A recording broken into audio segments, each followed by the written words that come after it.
CSI Lombard ಸ್ಮಾರಕ mission ಆಸ್ಪತ್ರೆ ವತಿಯಿಂದ ಉಡುಪಿಯ Badagabettu credit cooperative society limited, Giants Brahmavar ಮತ್ತು ಸುವರ್ಣ ಎಂಟರ್ಪ್ರೈಸಸ್ ಜಂಟಿ ಆಶ್ರಯದಲ್ಲಿ ಅಂತಾರಾಷ್ಟ್ರೀಯ ದಾದಿಯರ ದಿನವನ್ನು ಆಚರಿಸಲಾಯಿತು. ಈ ಸಂದರ್ಭದಲ್ಲಿ ಮಾತನಾಡಿದ ಸಿಎಸ್ಐ ಲೊಂಬಾರ್ಡ್ ಸ್ಮಾರಕ ಆಸ್ಪತ್ರೆಯ ನಿರ್ದೇಶಕ ಡಾಕ್ಟರ್ ಸುಶೀಲ್ ಜತನ್ನ, ದಾದಿಯರು ಇಲ್ಲದಿದ್ದರೆ ನಾವು ಈ ಆಸ್ಪತ್ರೆಯಲ್ಲಿ ಏನನ್ನೂ ಸಾಧಿಸಲು ಆಗ್ತಾ ಇರಲಿಲ್ಲ. ನರ್ಸುಗಳು ವೈದ್ಯರಿಗಿಂತ ರೋಗಿಗಳೊಂದಿಗೆ ಹೆಚ್ಚು ಸಮಯ ಕಳೆಯುವುದರಿಂದ ಅವರು ಪ್ರಮುಖ ಪಾತ್ರ ವಹಿಸ್ತಾರೆ. ಅವರು ಆಸ್ಪತ್ರೆ ಪ್ರವೇಶಿಸಿದ ಕ್ಷಣದಿಂದ ಆಸ್ಪತ್ರೆಯಿಂದ ಹೊರಡುವವರೆಗೆ ರೋಗಿಗಳನ್ನು ನೋಡಿಕೊಳ್ತಾರೆ ಅಂತ ಅವರು ಹೇಳಿದರು. ಬಡಗಬೆಟ್ಟು ಕ್ರೆಡಿಟ್ ಕೋಆಪರೇಟಿವ್ ಸೊಸೈಟಿ ಅಧ್ಯಕ್ಷ ಜಯಕರ್ ಶೆಟ್ಟಿ ಇಂದ್ರಾಳಿ ಮಾತನಾಡಿ, ನಾನು ಮಿಷನ್ ಆಸ್ಪತ್ರೆಯಲ್ಲಿ ಜನಿಸಿದ್ದೇನೆ ಮತ್ತು ನಾನು ನನ್ನ ತಾಯಿಗಿಂತ ಮೊದಲು ನರ್ಸ್ ಅವರನ್ನು ನೋಡಿದ್ದು. ದಾದಿಯರು ಮತ್ತು ವೈದ್ಯರು ಸೇವೆಯಲ್ಲಿ ಸಮಾನವಾಗಿ ನಿಲ್ತಾರೆ ಎಂದು ಸಾಬೀತುಪಡಿಸುವ ಮೂಲಕ ಮಿಷನ್ ಆಸ್ಪತ್ರೆ ತನ್ನ ಪ್ರತಿಷ್ಠೆಯನ್ನು ಉಳಿಸಿಕೊಂಡಿದೆ ಅಂತ ಅವರು ಹೇಳಿದರು. ಕಾರ್ಯಕ್ರಮವನ್ನು ಗಿಡಕ್ಕೆ ನೀರು ಹಾಕುವ ಮೂಲಕ ಉದ್ಘಾಟಿಸಲಾಯಿತು. ಇದೇ ಸಂದರ್ಭದಲ್ಲಿ ಡಾಕ್ಟರ್ ಸುಶೀಲ್ ಜತನ್ನ ಅವರ ಹುಟ್ಟುಹಬ್ಬವನ್ನು ಆಚರಣೆಯನ್ನು ಕೂಡ ಮಾಡಲಾಯಿತು. ಈ ಸಂದರ್ಭದಲ್ಲಿ ನರ್ಸ್ಗಳಾದ ಡೋರ್ಖಾ ಪ್ರೇಮಲತಾ, ಶ್ರೀಲಪ್ಪ, ವಸಂತಿ ಶೆಟ್ಟಿ, ಫ್ಲೋರಾ ಸಂತೂಕೆ ಮತ್ತು ಸುನೀತಾ ಅಮೀನ್, ಚಂದ್ರಕಲಾ ಬೈಲೂರು, ಶಕುಂತಲಾ ಅವರನ್ನು ಸನ್ಮಾನಿಸಲಾಯಿತು. ಆಚರಣೆಯ ಭಾಗವಾಗಿ ದಾದಿಯರಿಗಾಗಿ ರಸಪ್ರಶ್ನೆ ಸ್ಪರ್ಧೆ ಆಯೋಜಿಸಲಾಗಿತ್ತು. ಕಾರ್ಯಕ್ರಮದ ಸಂದರ್ಭದಲ್ಲಿ ಅತ್ಯುತ್ತಮ ಸೇವೆ ಸಲ್ಲಿಸಿದ ದಾದಿಯರನ್ನು ಸಹ ಸನ್ಮಾನಿಸಲಾಯಿತು. ಕಾರ್ಯಕ್ರಮದಲ್ಲಿ ಬಡಗಬೆಟ್ಟು ಕ್ರೆಡಿಟ್ ಕೋಆಪರೇಟಿವ್ ಸೊಸೈಟಿ ಅಧ್ಯಕ್ಷ ಜಯಕರ್ ಶೆಟ್ಟಿ ಇಂದ್ರಾಳಿ, ಲೊಂಬಾರ್ಡ್ ಮೆಮೋರಿಯಲ್ ಆಸ್ಪತ್ರೆಯ ನಿರ್ದೇಶಕ ಡಾಕ್ಟರ್ ಸುಶೀಲ್ ಜತನ್ನ, ಜೈನ್ಸ್ ಗ್ರೂಪ್ ಅಧ್ಯಕ್ಷ ಅನ್ನಯ್ಯ ದಾಸ್, ಸುವರ್ಣ ಎಂಟರ್ಪ್ರೈಸಸ್ನ ಮಧುಸೂದನ್ ಹೇರೂರು, ಆಡಳಿತ ಅಧಿಕಾರಿ ರೀನಾ ಪ್ರಭಾವತಿ, ಎಲ್ಎಂಎಚ್ನ ನರ್ಸಿಂಗ್ ಸೂಪರಿಂಟೆಂಡೆಂಟ್ ಶಿವಾಲಯ, ಲೆಮ್ಕಾನ್ನ ಪ್ರಾಂಶುಪಾಲ ಡಾಕ್ಟರ್ ಸುಜಾ ಕರ್ಕಡ ಮತ್ತು ಎಲ್ಎಂಎಸ್ಒನ ಪ್ರಾಂಶುಪಾಲ ವೀಣಾ ಮಿನೇಜಸ್, ಸಿಬ್ಬಂದಿ, ವಿದ್ಯಾರ್ಥಿಗಳು ಹಾಗೂ ಇತರರು ಉಪಸ್ಥಿತರಿದ್ದರು.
ಬರ್ತ್ಡೇ ಸೆಲೆಬ್ರೇಷನ್ ಎರಡೂ ಕಾರ್ಯಕ್ರಮ ಹಮ್ಮಿಕೊಂಡ ಸಂಘಟನೆಗೆ ನಾನು ವಿಶೇಷವಾದ ಅಭಿನಂದನೆ ಕೊಡ್ತಾ ಇದ್ದೇನೆ.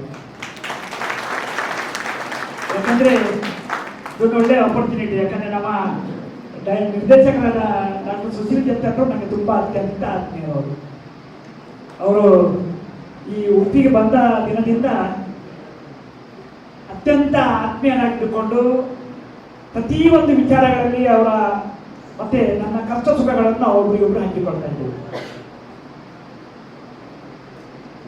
ಇನ್ನೊಬ್ಬರ ನೋವನ್ನು ಹತ್ತಿರದಿಂದ ಕಂಡವರು ಅವರ ಇವತ್ತು ಹುಟ್ಟುಹಬ್ಬ ಆಚರಣೆಯ ಈ ಸಂದರ್ಭದಲ್ಲಿ ಇನ್ನೊಮ್ಮೆ ಅವರಿಗೆ ದೇವರು ಇನ್ನಷ್ಟು ಒಳ್ಳೆಯ ಆರೋಗ್ಯ ಮತ್ತೆ ಆಯುಷ್ಯ, ಮಾನಸಿಕ ನೆಮ್ಮದಿಯನ್ನು ಕರುಣಿಸಿ ದೇವರೇ ಅಂತ ದೇವರಲ್ಲಿ ಪ್ರಾರ್ಥಿಸಿಕೊಳ್ಳುತ್ತಾ, ವಿಶೇಷವಾಗಿ ಈ ಒಂದು ಕಾರ್ಯಕ್ರಮದ ವೇದಿಕೆಯಲ್ಲಿರುವ ಎಲ್ಲ ಗೌರವದಿಂದ ಗಣ್ಯರೇ, ನನ್ನ ಎಲ್ಲ ನೆಚ್ಚಿನ ದಾದಿಯರೇ, ವೈದ್ಯರೇ, ಎಲ್ಲ ನೆಚ್ಚಿನ ಸಿಬ್ಬಂದಿ ವರ್ಗದವರೇ, ಮತ್ತೆ ಈ ಒಂದು ಕಾರ್ಯಕ್ರಮದಲ್ಲಿ ಕೈ ಜೋಡಿಸಿದ ಬೇರೆ ಬೇರೆ ಸಂಸ್ಥೆಗಳ ಎಲ್ಲ ಮುಖ್ಯಸ್ಥರೇ, ನಾನು ಯಾವತ್ತೂ ಹೇಳುವ ಒಂದು ಮಾತು, ಯಾಕಂದ್ರೆ ಹೊಸ ವಿದ್ಯಾರ್ಥಿಗಳಿಗೆ ಗೊತ್ತಿಲ್ಲ,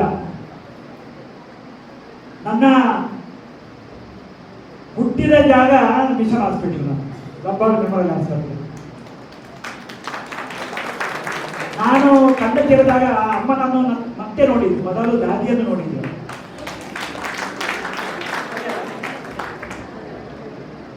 ಯಾಕಂದ್ರೆ ಕಳೆದ ಒಂದು ಒಳ್ಳೆಯ ಹೆಸರಿತ್ತು ಈ ಸಂಸ್ಥೆಗೆ, ಇವತ್ತಿಗೂ ಇದೆ. ವೈದ್ಯರಿಂದ ಏನೂ ಕಡಿಮೆ ಇಲ್ಲ ಮಿಷನ್ ಹಾಸ್ಪಿಟಲ್ ನರ್ಸಸ್ ಅನ್ನುವಂಥ ಒಂದು ಒಳ್ಳೆಯ ಪ್ರತಿಷ್ಠೆ, ಗೌರವ ಖಂಡಿತವಾಗಿಯೂ ಈ ಹಾಸ್ಪಿಟಲ್ಗೆ ಸದಾ ಇದೆ.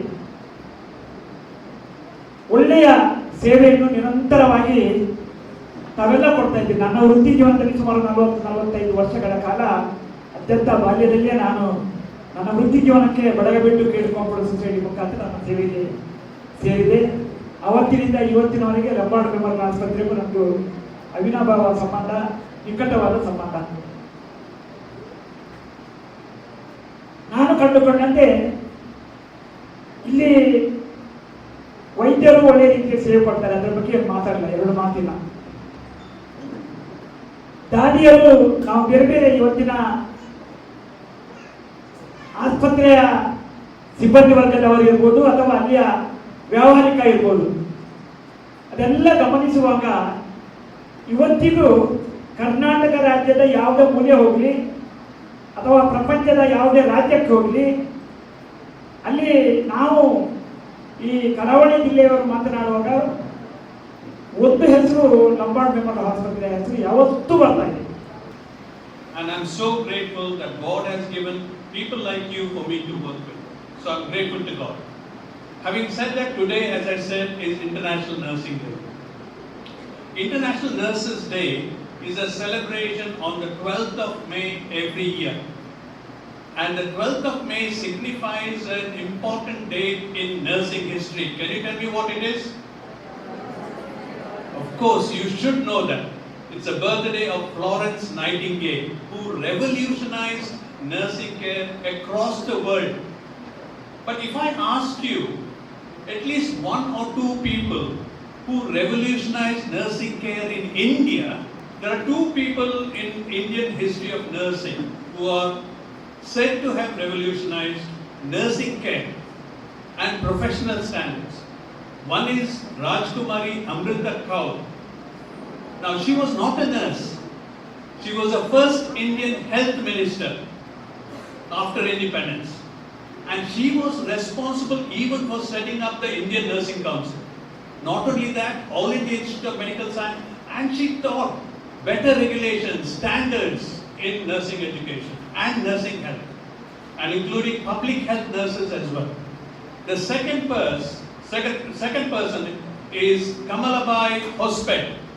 She was a nurse, and she was the one who set up the, I think it's a Nurses Training Association or Trained Nurses Association, and also set standards for professionalism in India.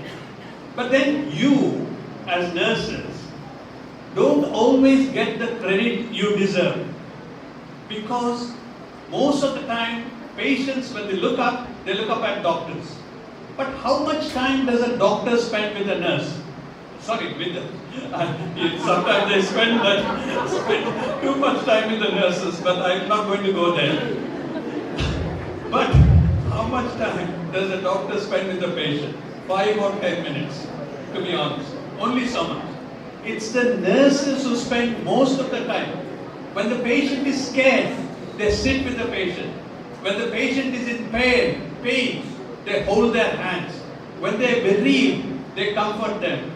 Every time they are there with the patient all along.